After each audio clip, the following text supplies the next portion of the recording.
Welcome to రాజనీతి. ఈ మధ్య మీ అందరికి తెలిసే ఉంటుంది, ఈ రిలయన్స్ అనిల్ అంబానీకి సెబీ 25 కోట్లు జరిమానా విధించింది. అట్లాగే ఒక 5 ఏళ్ల పాటు ఏ లిస్టెడ్ కంపెనీలో కానీ లేకపోతే సెబీ దగ్గర లిస్ట్ అయిన కంపెనీలో కానీ వేటిల్లో కూడా కీలక బాధ్యతలు నిర్వహించకూడదని చెప్పి డీబార్ చేసింది అనుకోవాలి. దీనికి కారణం ఏంటంటే ఈ రిలయన్స్ హోమ్ ఫైనాన్స్కి సంబంధించిన నిధులను ఆయన ఇతర కంపెనీలకు మళ్లించాడు. ఇతర కంపెనీలు అంటే అవన్నీ సూట్ కేస్ కంపెనీలకి నిబంధనలకు విరుద్ధంగా నిధులు మళ్లించినందుకు ఆయన ఒక 5 ఏళ్ళు కంప్లీట్గా దూరం పెట్టేసింది సెబీ. ఆ తర్వాత ఒక 25 కోట్ల జరిమానా విధించింది. ఆయనకు సహకరించిన ఇంకో 24 మందికి కూడా అదే శిక్ష వేసింది. అంటే ఈ భారతదేశ కార్పొరేట్ చరిత్రలో, సెబీ చరిత్రలో ఎవరికి కూడా ఇంత కఠినమైన శిక్ష విధించాల గతంలో. ఇదే ఫస్ట్ టైం. సో ఈ దెబ్బతో ఇక అనిల్ అంబానీ కంప్లీట్గా క్లోజ్ అయిపోయినట్టని వ్యాపార వర్గాల్లో నడుస్తూ ఉంది ఒక చర్చ. సరే, ఇప్పుడు దీన్ని మనం ప్రభుత్వాలకు అన్వయిస్తే ప్రభుత్వాలు నిధులు మళ్లిస్తూ ఉంటాయి, దారి మళ్లిస్తూ ఉంటాయి. గతంలో మనం జగన్మోహన్ రెడ్డి గారి పాలనలో చాలాసార్లు చూసాం. కేంద్రం పోలవరం కోసం ఇచ్చిన నిధులు దానికి ఖర్చు పెట్టకుండా వేరే దానికి వాడటం, ఈ ఫ్రీబీస్ కోసం వాడటం. అట్లాగే కేంద్రం ఇచ్చిన ఆర్థిక సంఘం నిధులు, స్థానిక సంస్థలకు ఇచ్చిన ఆర్థిక సంఘం నిధులు మున్సిపాలిటీలకి, పంచాయతీలకి ఇవ్వాలి. కానీ వాటికి ఇవ్వకుండా డైవర్ట్ చేయటం, దాని మీద పంచాయతీ సర్పంచ్లు అందరూ గొడవలు చేయటం, వాళ్ళ మీద కేసులు పెట్టడం, ఇలాంటివన్నీ నడిచినాయి. సో ఇప్పుడు సెబీ ఒక పారిశ్రామికవేత్తకి అంత కఠినమైన శిక్ష విధించినప్పుడు, 5 ఏళ్ళు డీబార్ చేసినప్పుడు, ఈ జగన్మోహన్ రెడ్డి ప్రభుత్వంలో ఉండి ఈ దారి మళ్లించినందుకు ముఖ్యమంత్రిగా ఉన్న ఆయన్ను, ఆయన మంత్రిమండలిలో మంత్రులుగా ఉన్న వాళ్ళని ఎందుకు డీబార్ చేయకూడదు? ఇది అసలు సాధ్యమేనా? దీని గురించి సాధ్యాసాధ్యాలు చేస్తే ఎలా ఉంటుంది అనే విషయాలు చర్చించడానికి మనతో మన స్టూడియోలో ప్రముఖ సుప్రీంకోర్టు న్యాయవాది ఉన్న మురళీధర్రావు గారు ఉన్నారు. మురళీధర్రావు గారు నమస్తే. అండి. మురళీధర్రావు గారు, ఇప్పుడు అనిల్ అంబానీ ఇష్యూ చూసాం. మనం చూసిన తర్వాత చాలామంది డిస్కస్ చేశారు, డైవర్ట్ చేసినందుకు 5 ఏళ్ళు డీబార్ చేశారు.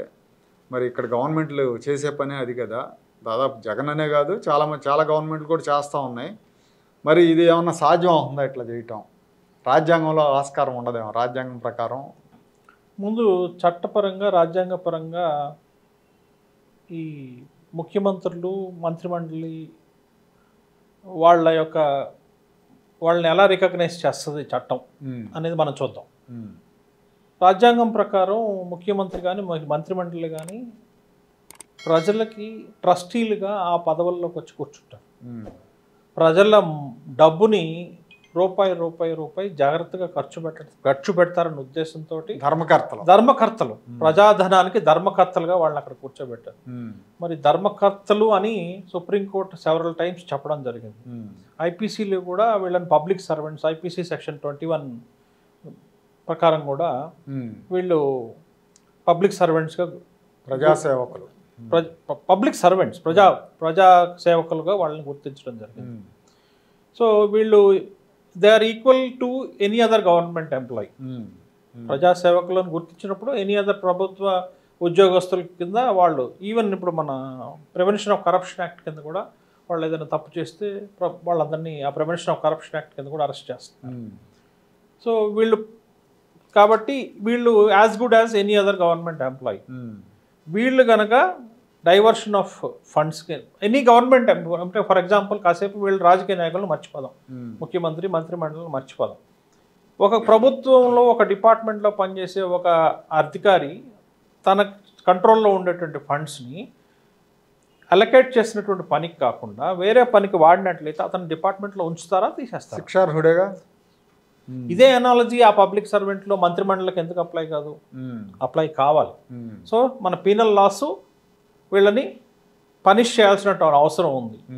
సో గత ప్రభుత్వం పాల్పడినటువంటి diversion of funds, falsification of accounts, అట్లాగే పూర్తిగా నిధులు మళ్లింపు, ఏదైతే ఒక కార్యక్రమానికి తీసుకొచ్చిన డబ్బుని ఇంకో కార్యక్రమానికి వాడటం, ఆ వాడే సందర్భంలో పాల్పడినటువంటి అవినీతి కార్యక్రమాలు, ఇవన్నీ నిగ్గు తేల్చాల్సిన అవసరం ఉంది. సమయం వచ్చింది. ఈ దేశంలో రాజకీయ నాయకులకి అసలు భయం, భక్తి లేకుండా పోయింది. డబ్బుల్ని ప్రజల ధర్మకర్తలను మర్చిపోయి వాళ్ళు ఏదో రాజులుగా వాళ్ళంతా వాళ్ళు భావించుకుంటున్నారు, సొంత డబ్బు ఇస్తున్నట్టుగా బిల్డప్ ఇస్తున్నారు. సో ఈ రాజకీయ నాయకుల విషయంలో మాత్రం ఏ పార్టీ అయినా ఎవరైనా సరే వాళ్ళకి అకౌంటబిలిటీ అనేది రావాల్సినటువంటి అవసరం ఎంతైనా ఉంది. దీని మీద చర్చ జరగాల్సిన అవసరం ఉంది. వీళ్ళందరినీ తప్పు చేసిన వాళ్ళందరినీ పనిష్ చేయాల్సిన సమయం అయితే వచ్చింది. ఇప్పుడు అలా కాదండి, ఇప్పుడు మనం అంబానీ అని పక్కన పెట్టండి, ఎంప్లాయీ కూడా మీరు అన్నట్టు ఒక ఆఫీసరు ఒక పనికి కేటాయించిన నిధులను ఇంకో దానికి గనక ఇచ్చేస్తే మళ్ళిస్తే అతను శిక్షార్హుడు అవుతాడు. మరి ఇక్కడ వీళ్ళు ఎందుకు శిక్షార్హులు అవట్లేదు? ఎవరు కేసు పెడుతున్నారు? కేసు పెట్టడానికి ఎవరు ముందుకు వస్తున్నారు?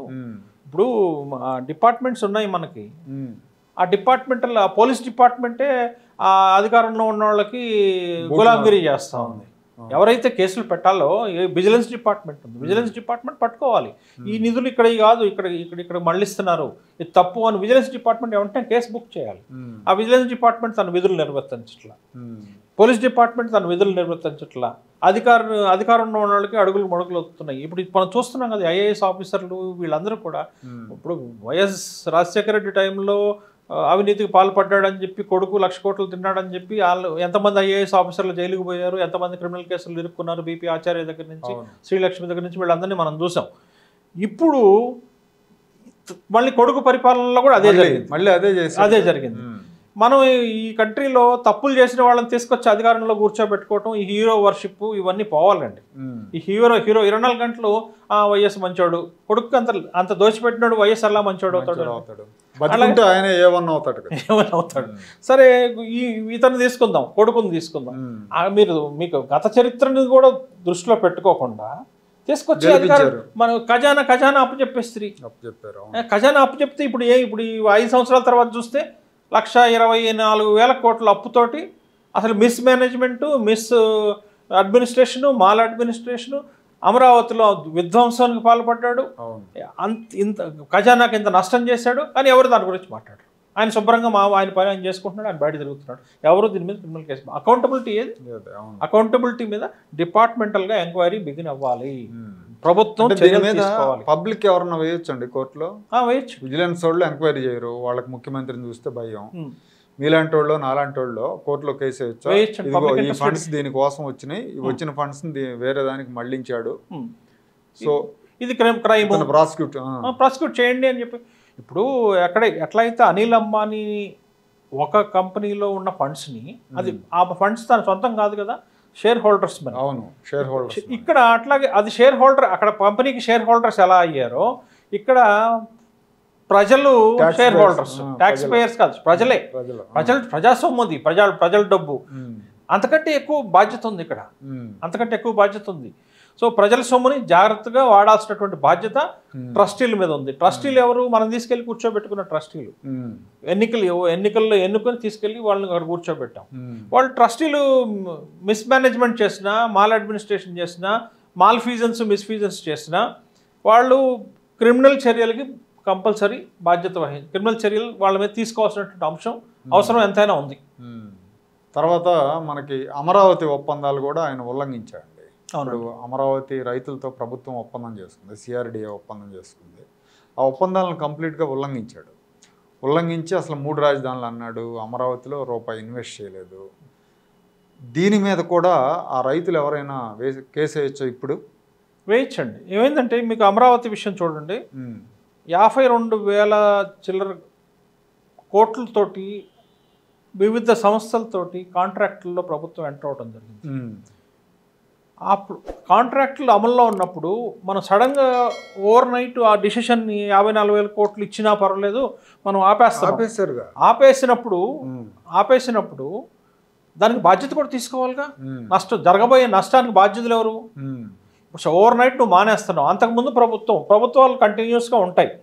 అక్కడ మేనేజ్ చేసేవాళ్ళు తప్పు చేస్తారు. తప్పు చేసిన వాళ్ళకి కనుక అకౌంటబిలిటీ లేకపోతే ఇలాంటి నిర్ణయాలు జరుగుతాయి. మన డబ్బులు వస్తాయి, ఖర్చు పెట్టేస్తారు, లేకపోతే ఇష్టం వచ్చినట్టు మిస్మేనేజ్ చేసేస్తారు, లేకపోతే తినేస్తారు, వెళ్ళిపోతారు. ఆ భయం లేకపోతే, ఆ అకౌంటబిలిటీ అనే దాన్ని తీసుకురాకపోతే, క్రిమినల్గా లయబుల్ చేయకపోతే ఎవరంటే వాళ్ళు ఇట్లాగే మిస్మేనేజ్ చేసి వెళ్ళిపోతారు. అమరావతి విషయంలో మీరు 52,000 కోట్ల కాంట్రాక్ట్ల గురించి చెప్తున్నాను నేను. అట్లాగే ఎదురుగా 85% బిల్డింగ్లు పూర్తయి కనపడుతున్నాయి. వాటిని ఇంకో 15% ఖర్చు పెట్టినా పెట్టకపోయినా మనం అప్పుడు డబ్బులు తర్వాత ఇచ్చినా ముందు గమ్మునూరుకున్న ఆ బిల్డింగ్లు కంప్లీట్ అయ్యాయి. ఆల్ ఇండియా సర్వీసెస్ ఆఫీసర్స్ అందరూ ఆ బిల్డింగ్లోకి వచ్చేవాళ్ళు.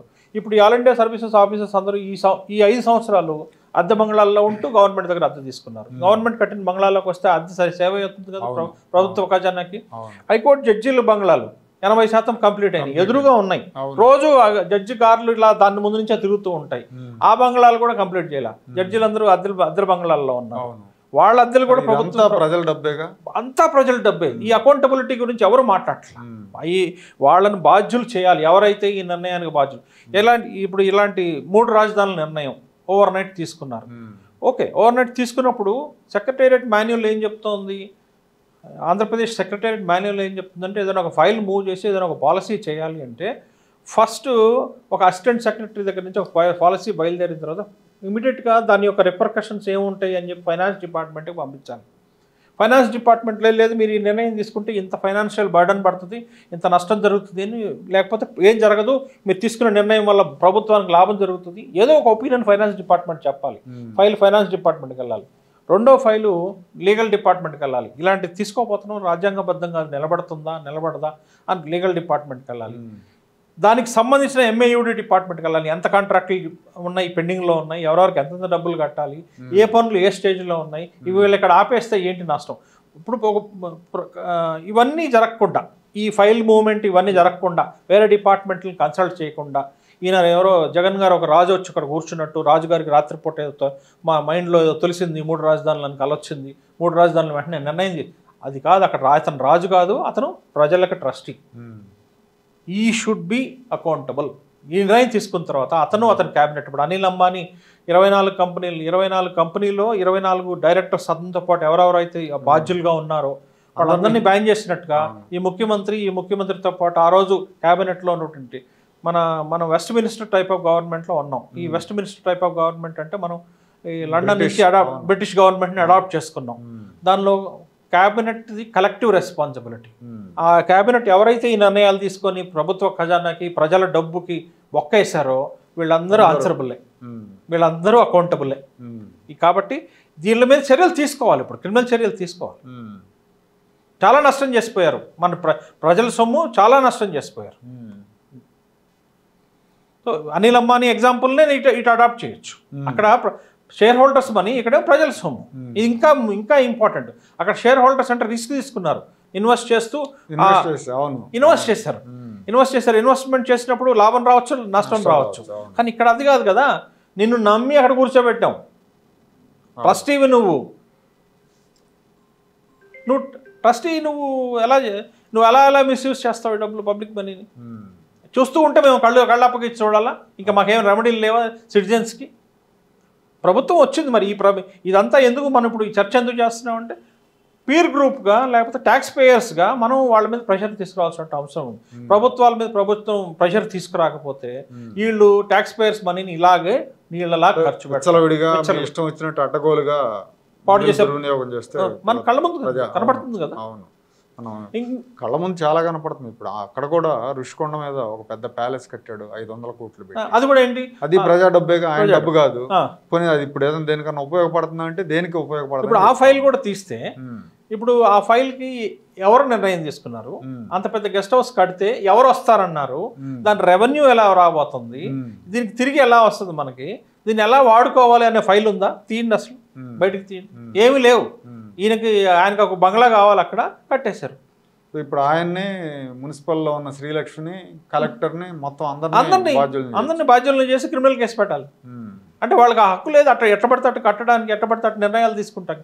ప్రతి రూపాయి ఇప్పుడు మనం ప్రభుత్వ ఎంప్లాయీ ఒక డిపార్ట్మెంట్లో అతని దగ్గర ఒక పెట్టి క్యాషో లేకపోతే అతని కంట్రోల్లో కొంత క్యాష్ ఉంటుంది. ఆ డబ్బులో నుంచి కొంచెం తీస్తే వాడిని ఏమంటున్నారు? అవును, ఇమీడియట్గా వాడి మీద ఏసీబీఓ లేకపోతే మిస్అప్రోప్రియేషన్ ఆఫ్ గవర్నమెంట్ ఫండ్స్ అని కేసు పెడుతున్నారు. ఇది మిస్అప్రోప్రియేషన్ ఆఫ్ గవర్నమెంట్ ఫండ్స్ కాదా? ఖచ్చితంగా ఈ misappropriation of government fund, tax payers money, coffers money అంటే ఖజానా, ప్రభుత్వ ఖజానా. ఖజానా ఏమన్నా మనకి పొంగి పొరలుతుందా? ఏం లేదుగా, అప్పుల్లో ఉన్నాం. పొంగి పొరలినా కూడా చేయకూడదుగా. పొంగి పొరలినా కూడా చేయకూడదు. అదేమన్నా సొంత డబ్బు అయితే చేసుకోవచ్చండి. ఆయన సొంత కంపెనీ అనుకోండి, సాక్షియో లేకపోతే ఇంకో చోటో, ఆయన సొంత కంపెనీలో ఆయన ఇష్టం వచ్చినట్టు డబ్బులు ఖర్చు పెట్టుకోవచ్చు.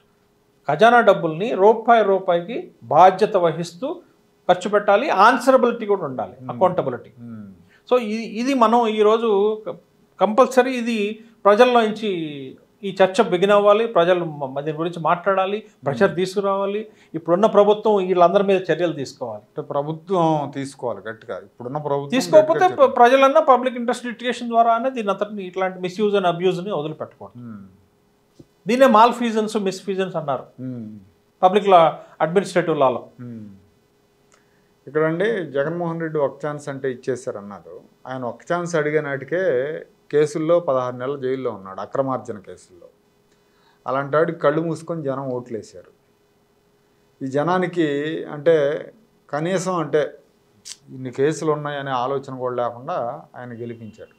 ఆయన ఏదో నవరత్నాలు అన్నాడు, ఫ్రీ బీస్ అన్నాడు, రకరకాలు అన్నాడు. తర్వాత చంద్రబాబు నాయుడు గారు కూడా మొన్న బాగానే ధారాళంగా హామీలు ఇచ్చేశారు మేనిఫెస్టోలో. సో ఇవన్నీ కూడా ఇక్కడ దీనివల్ల ఏమవుతుందంటే, ఓకే నిజంగా అవసరం ఉన్నవాళ్ళు, ఇప్పుడు వికలాంగులు, వృద్ధులు కావచ్చు, ఇలాంటి వాళ్ళకి తప్పదు, వాళ్ళు పనులు చేసుకోలేరు కాబట్టి. కానీ వాళ్ళ మధ్య వయసు వాళ్ళకి కులాలను బట్టని, మధ్య వయసు వాళ్ళకి, మధ్య వయసు మహిళలకని, వాళ్ళకని వీళ్ళకని ఫ్రీ ఎడ్యుకేషన్ను, ఫ్రీ హెల్త్ పెట్టేసి వికలాంగులకును వృద్ధులకి ఇచ్చేస్తే సరిపోద్ది. ఇవాళ అందరికీ ఫ్రీ బీస్ అలవాటు చేయటం మూలంగా ఎక్కడా కూడా మీకు మ్యాన్ పవర్ దొరికే పరిస్థితి లేదు. తెలుగు రాష్ట్రాల్లో ఎక్కడెక్కడ బయట నుంచి వచ్చిన వాళ్ళు చేసే పరిస్థితి ఉంది. మరి దీన్ని కూడా దాని కింద చూడొచ్చా మనం? అదేనండి, ప్రజాధనం దుర్వినియోగం కింద. ఇప్పుడు ఎప్పుడైతే ప్రజల సొమ్ముని రాజకీయ నాయకుల చేతుల్లో పెడుతున్నామో మనం, వాళ్ళు ఏమంటున్నారు, మేము అధికారంలోకి వస్తే మీకు ఈ ఉచితంగా ఇస్తామంటున్నారు, ఉచితాలు ఇస్తామంటున్నారు. ఈ ఉచితాలన్నీ అనే పథకం ఎక్కడి నుంచి బిగిన్ అయింది? వెల్ఫేర్ స్టేట్ అనే కాన్సెప్ట్లోంచి బిగిన్ అయింది. అంటే welfare commercial angle of the state ఉంటుంది, స్టేటే బిజినెస్ చేస్తుంది. ఇంతకుముందు పబ్లిక్ సెక్టార్ అండర్టేకింగ్స్ అన్ని స్టేటే మిక్స్డ్ ఎకానమీలో మనం చేసాం. పబ్లిక్ సెక్టార్ అండర్టేకింగ్స్ అన్ని మనం నడిపించాము. ఆ ఎక్స్పెరిమెంట్ ఫెయిల్ అయింది. ఇప్పుడు మళ్ళీ ఫ్రీ ఎకానమీలోకి వచ్చాము. మళ్ళీ ఈ సందర్భంగా సొసైటీ ఇవాల్వ్ అవుతూ వచ్చినప్పుడు హ్యావ్స్, హ్యావ్ నాట్స్ అంటే ఉన్నవాళ్ళు లేని వాళ్ళు వీళ్ళ మధ్యన గ్యాప్ తగ్గించాలి అనేటువంటి కాన్సెప్ట్లో ఈ ఫ్రీ బీస్ కల్చర్ అనేది బయటకు వచ్చిందండి. అంటే అట్టడుగు వర్గాల వాళ్ళు అట్టడుగునే ఉండిపోతున్నారు, డబ్బు సంపాదించుకునే వాళ్ళు డబ్బు సంపాదించుకొని పైకి వెళ్తున్నారు అనే కాన్సెప్ట్లో వీళ్ళిద్దరి మధ్యన గ్యాప్ తగ్గించాలి అనే ఉద్దేశంతో ఈ ఫ్రీ బీస్ వచ్చినాయండి. ఈ ఫ్రీ అంటే ఫ్రీగా ఇచ్చి వాళ్ళ దగ్గర సంపాదించుకోలేరు కాబట్టి వాళ్ళని అప్లిఫ్ట్ చేయాలి అనేది వెల్ఫేర్ స్టేట్ అనే దానికి ఒక వర్డ్ ఏం వాడారంటే వెల్ఫేర్ స్టేట్ అన్నారు. సో వెల్ఫేర్ స్టేట్కి కొన్ని లిమిటేషన్స్ ఉంటాయి. ఏం లిమిటేషన్స్ ఉంటాయి? సోమరిపోతులుగా తయారు చేయకూడదు. మనం ఇంతకుముందు మాట్లాడుకున్నాం, వెనజువేలా, శ్రీలంక, ఇవన్నీ ఏ దేశాలు కుప్పకూలని ఫ్రీ బీస్ ఇవ్వడం మూలనే ఇవన్నీ చర్చ జరగట్లా. వీళ్ళని ఆ ఫ్రీ బీస్ తీసుకునే వాళ్ళందరినీ ఒక ఓటు బ్యాంక్గా చూడటం, వాళ్ళు ఇచ్చారు కాబట్టి ఈ జగన్ ప్రభుత్వం ఇచ్చింది కాబట్టి అంతకంటే మనం ఎక్కువ ఇవ్వాలి, లేకపోతే ఓట్లు మన వైపు రావు అని మళ్ళీ తెలుగుదేశం ప్రభుత్వం. సో ఈ ఫ్రీ బీస్ని వాళ్ళు ఎలా ఇస్తున్నారు? వాళ్ళు సొంత డబ్బులు ఇవ్వట్లేదుగా, ట్యాక్స్ పేయర్స్ మనీనే వాడుతున్నారు. మరి ట్యాక్స్ పేయర్స్ మనీని వాడేటప్పుడు ట్యాక్స్ పేయర్స్కి ఏం హక్కులు ఉండవా? ఇంకా ఇప్పుడు ఏ వస్తువు కొన్నా దానిలో 40 పైసలు 50 పైసలు ప్రభుత్వం తీసుకుంటుంది. అంటే ట్యాక్స్ రూపంలోనూ, జిఎస్టీ రూపంలోనూ, సెంట్రల్ జిఎస్టీ రూపంలోనో, స్టేట్ జిఎస్టీ రూపంలోనో, లేకపోతే వ్యాట్ రూపంలో, ఇంకా రకరకాలు. ఆయన ప్రభుత్వం ఒక సిటిజన్ దగ్గర నుంచి అతను వాడు సంపాదించాడంటే 50 పైసలు లాగేసుకుంటుంది. ఈ లాగేసుకున్న డబ్బులు ఏం చేస్తుంది? ఈ ఫ్రీ బీస్ కింద ఇస్తుంది. ఈ ఫ్రీ బీస్ ఇచ్చేదానిలో వాళ్ళు పోటీపడి వాళ్ళు ఇచ్చేటువంటి వాగ్దానాల వల్ల ఆ ఖజానాలో ఉన్న డబ్బులు కూడా సరిపోక అప్పులు తెచ్చిస్తున్నారు. సో అవేమన్నా సరిగ్గా ఇస్తున్నారా? దానిలో కూడా మిస్యూజ్ అండ్ అబ్యూజ్. ప్రాబ్లం ఏంటంటే అప్పులు తెచ్చి ఇచ్చినోడు 5 ఏళ్ల తర్వాత వెళ్ళిపోతాడు, నాకేం సంబంధం అనుకుంటాడు, నేను తెచ్చాను ఇచ్చాను అనుకుంటాడు. వాళ్ళని ఓట్ బ్యాంక్ కింద చూస్తున్నాడు. వాళ్ళకి ఇప్పుడు దీనిలో అందుకనే నువ్వు క్యారెట్ ఇస్తావా, స్టిక్ ఇస్తావా పాలసీ ఉంది కదండి. ఇప్పుడు వాళ్ళకి ఫిషింగ్ నేర్పిస్తావా, ఫిషింగ్ రాడ్ ఇస్తావా? ఇప్పుడు వాళ్ళకి ఫ్రీగా ఇచ్చి రోజు చేప ఇచ్చి తినండి, చేపకు ఫ్రీగా ఇస్తున్నాను, చేపలు ఇస్తున్నాను తినమని చెప్తావా? ఫిషింగ్ రాడ్ ఇచ్చి నువ్వే వెళ్ళి చేపలు పట్టుకొని చేపలు అమ్ముకొని బతుకు అని చెప్తావా? సో దీని మీద ఎవరు ఆలోచించట్లా. అసలు దీని మీద ఇవన్నీ పోయినాయి. మనం ఎంతసేపు ఫ్రీ బీస్ ఇచ్చామా, వాళ్ళు ఓట్లు వేసారా, వాళ్ళ ఓట్లు మనం తెచ్చుకోగలిగామా, అధికారంలో రాగలిగామా, ఇదే ఏటికేటు పెంచుకుంటూ పోతాం. ఏ ఏటుగా ఫ్రీ బీస్ పెరిగిపోతాం. వాళ్ళకేమో ఫ్రీ బీస్ వస్తే చాలు, ఎవరు ఇస్తే వాళ్ళకి ఓటు వేస్తా ఉంటున్నారు అమాయకులు. సమాజంలో ఎడ్యుకేషన్ అనేది రావట్లా. ఇది మారాలండి, ఈ సిస్టమ్ మారాలి. ఈ డబ్బును కూడా మిస్యూజ్ అండ్ అబ్యూజ్ చేస్తున్నారు, అది ప్రమాదం. మిమ్మల్ని తీసుకొచ్చి ట్రస్టీలుగా అక్కడ కూర్చోబెడితే రాజులుగా వాళ్ళ ఇష్టానుసారంగా ఖర్చు పెడుతున్నారు. ఈ సిస్టమ్ మనం దీని మీద ప్రజల్లో అవేర్నెస్ రావాలి. అవేర్నెస్ రావాలి. మీరు అన్నట్టు న్యాయస్థానాల్లో కూడా సవాల్ చేస్తే కొంచెం భయం ఉంటుంది వాళ్ళకి. లేదంటే మాకు అడ్డు అదుపు లేకుండా. ఇప్పుడు ఈ 5 సంవత్సరాలు అక్కడ బెంగళూరు 15% కంప్లీట్ చేస్తే పూర్తయ్యాయి. ఆల్ ఇండియా సర్వీసెస్ అధికారులందరికీ ఇళ్ళు ఉన్నాయి. ఆ ఇళ్ళు ఇప్పుడు 5 సంవత్సరాలు పాడు పెట్టారు. ఆ బిల్డింగ్లు డిప్రిషియేట్ అయినాయి. ఈ జడ్జీలు బెంగళూరు కూడా పూర్తి కాలేదు. 5 సంవత్సరాలు కట్టిన అద్దె ఎవడు బాధ్యుడు? బయట కట్టాల్సిన అవసరం ఏంటి? మళ్ళీ ఇవి కాకుండా తీసుకెళ్ళి ఇవన్నీ నేను అక్కడ వైజాగ్లో క్రియేట్ చేస్తానంటాడు. అంటే ఆయనకు రాత్రిపూట కళ వచ్చింది కాబట్టి ఆ తొగులకు ఢిల్లీ నుంచి దౌలతాబాద్కి రాజధాని మార్చినట్టు. సో ఇప్పుడు పాలసీ డెసిషన్ అంటాడు. పాలసీ డెసిషన్ అయినా కూడా మొత్తం అందరూ బాధ్యత వహించాల్సి ఉంటుంది. అంతే. Any policy decision it has to go through the finance department, it has to go through the legal department. వాళ్ళందరూ వాళ్ళ ఒపీనియన్స్ చెప్పాలి. ఏం పర్వాలేదు, ఈ 50,000 కోట్ల నష్టమైనా పర్వాలేదు, మీరు తీసుకున్న డెసిషన్ అద్భుతం అని రాయాలి లీగల్ డిపార్ట్మెంట్. ఫైనాన్స్ డిపార్ట్మెంట్ కూడా ఓకే పర్వాలేదు, 50,000 కోట్లు నష్టం అయిపోయినా పర్లేదు, బూడిదలో పోసినా పర్వాలేదు, మీరు తీసుకున్న నిర్ణయం అద్భుతం అని రాయాలి. రాసిన తర్వాత ముందుకు కదులుద్దు ఫైలు. అవి ఏమి లేకుండానే వీళ్ళు ముందుకు వెళ్ళిపోయారు. అసలు ఏ ఫైలు పద్ధతి ప్రకారం పోవట్లేదండి. అక్కడ ఎవరు అనుకున్నారో ఆ ప్రకారం పోతుంది. ఇట్లా చేస్తున్నారు కాబట్టి డైవర్షన్ ఆఫ్ ఫండ్స్ ఈజీ అయిపోతుంది. ఫండ్స్ డైవర్షన్ చాలా ఈజీ అయిపోతుంది. ఎవరు క్వశ్చన్ చేయట్లేదు కదా. తర్వాత ఇప్పుడు ఈ ఫండ్స్ డైవర్షన్ విషయంలో అండి, వేరే దేశాల్లో ఏమన్నా శిక్షలు ఉంటాయా? ఎలా ఉంటుంది అసలు? చేసే అవకాశం ఉంటుందా? ఒకదానికి కేటాయించిన ఫండ్ ఇంకో దానికి డైవర్ట్ చేయడానికి అవకాశం ఉంటుందా? ఒకవేళ అలాంటి అవకాశం లేనప్పుడు వాళ్ళు చేశారనుకోండి, అవకాశం లేకుండా, ఇప్పుడు వాళ్ళకి ఏమైనా శిక్షలు ఉంటాయా? ఇక్కడైతే ఇండియాలో అయితే ఏ ప్రభుత్వాన్ని శిక్షించినట్టుగా లేదు చరిత్రలో ఇప్పుడు ఈ 70 ఏళ్లలో. మరి వేరే దేశాల్లో ఎట్లా ఉంటుంది అంటే? వేరే దేశాల్లో ఒక 10 రూపాయలు వేరే దానికి వాడాడు అంటేనే అది తప్పు. ఆ అధ్యక్ష పదవుల్లో నుంచి 2వ రోజు 4వ రోజు దింపేసిన సందర్భాలు చాలా ఉన్నాయి.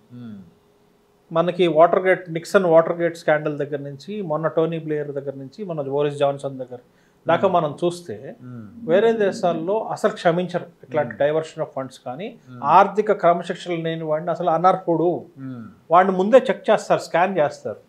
ఆర్థిక క్రమశిక్షణ లేకుండా వాడు ఇష్టం వచ్చినట్టు వాడు డబ్బులు ఖర్చు పెడతాడు అనుకుంటే, అక్కడ మీరు గమనించారో లేదో వాళ్ళ సూట్ కేసు వాళ్ళే మోసుకుంటారు. అవును. ఇక్కడ కార్పొరేటర్ కూడా 4 కార్లు, ఇక్కడ 100 మంది సెక్యూరిటీ, సెనేటర్ కూడా ఆయన కార్ ఆయన నడుపుకుంటారు. వాళ్ళ డ్రైవర్ కూడా ఉండడు, వాళ్ళ సొంత కారులోనే ఆఫీస్కి వస్తారు. పబ్లిక్ సర్వీస్ అంటే పబ్లిక్ సర్వీస్ లాగే చేస్తారు. ఇక్కడ పబ్లిక్ సర్వీస్ అంటే ప్రజల సొమ్ము మీద దాడి. యూరోపియన్ ప్రైమ్ మినిస్టర్ ఒక ఆయన మొత్తం పదవి బాధ్యతలు ముగిసిన తర్వాత సైకిల్ మీద ఇంటికి వెళ్తున్నాడు. అసలు ఎంత సింపుల్ అంటే, as simple as that. Country మొత్తానికి స్కాండినేవియన్. ఈవెన్ అమ్మాయి ఎవరు, మన న్యూజిలాండ్ ప్రైమ్ మినిస్టర్ ఇప్పుడు యంగ్ అమ్మాయి, ఆ అమ్మాయిని కూడా చూడండి. వాళ్ళందరినీ చూసి మనం నేర్చుకున్నది లేదు. వాళ్ళు నిజంగా ట్రస్టీ లాగే ఉంటారు. ₹1 కూడా వాళ్ళ జీతంతో వాళ్ళు కన్ఫైన్ అవుతారు. ఆ జీతంతో బతుకుతారు. ఆ ప్రజాసేవలకు మనం కూడా జీతం ఇస్తున్నాం కదా, ఆ జీతం తప్పితే ఇంకేం ఉండదు. ఇక్కడ ఇప్పుడు నిన్నేదో మరి నాకు పేపర్లో వీటిల్లో చూడటమే, ఎగ్ పఫ్లు, సీఎంఓ ఆఫీస్లో ఎగ్ పఫ్లకి ఎంత ఖర్చు పెట్టారు, ఎవరు అకౌంటబిలిటీ లేదు, కోట్లు ఖర్చు అని అంటున్నారు. అసలు మన సొంత డబ్బులు అయితే అలా ఖర్చు పెడతామా? దీని మీద కోర్టులో వేయొచ్చండి. ప్రూఫ్ ఉండాలి కదా. ప్రూఫ్ బయటకు రాలా, ఊరికే ఏదో ప్రెస్లో మనం చూసాం. ఇట్లా ప్రతిదీ క్వశ్చనబుల్లేనండి. ఉండే ఉంటుంది, తీసుకుంటే దొరకవచ్చు, ప్రూఫ్స్ ఉంటే వేయచ్చు. అసలు అంటే బిల్స్ పెట్టారు కదా. ఇప్పుడు మన ఇంటికి ఒక నిమిషం అండి, మన ఇంటికి 10 మంది అతిథులు వస్తున్నారండి. అతిథులని మన స్తోమత, మన ఆర్థిక స్తోమతను బట్టి మనం టీ ఇస్తామా, బిర్యానీ పెడతామా అనేది మన స్తోమతను బట్టి మనం డిసైడ్ చేస్తాం.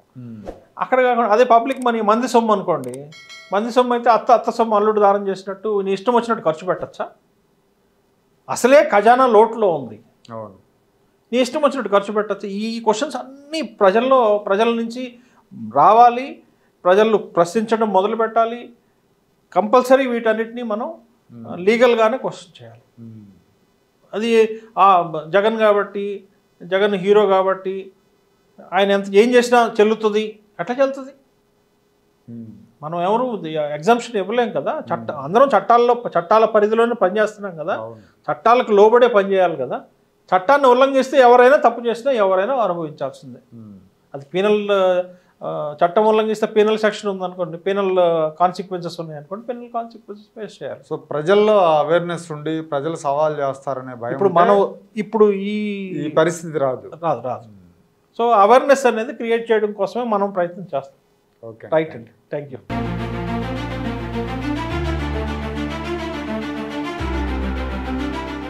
Like, share and subscribe to Rajaniti channel.